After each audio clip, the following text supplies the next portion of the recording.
Welcome back to Chapter 21 of Running with the Sun. Don't get me started on the goats, because I'll just gush. So curious and so adorable. Their strange eyes do creep me out a little, though. But I think it's something I could get used to.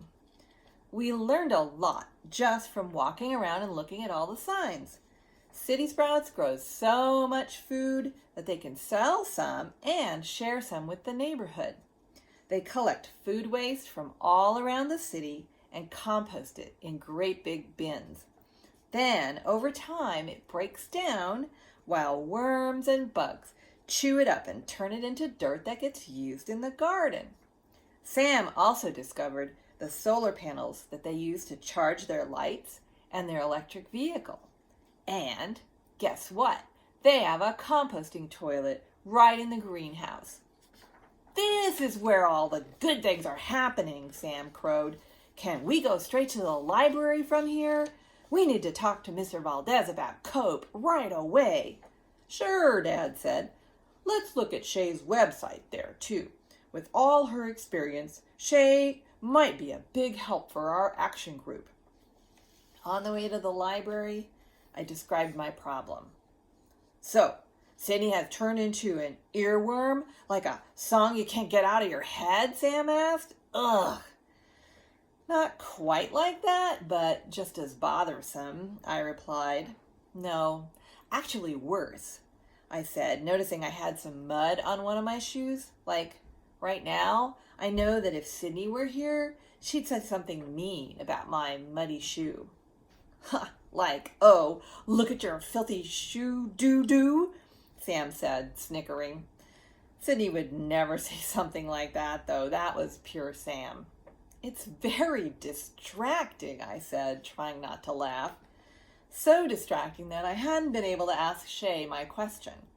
I explained to Sam and Dad that I've been worrying about Sydney's threat to complain to the city council about the gardens. At City Sprouts, I began to wonder what Shay might know about that. After all, she was basically running a farm in the middle of the city. She must have gotten permission to do that.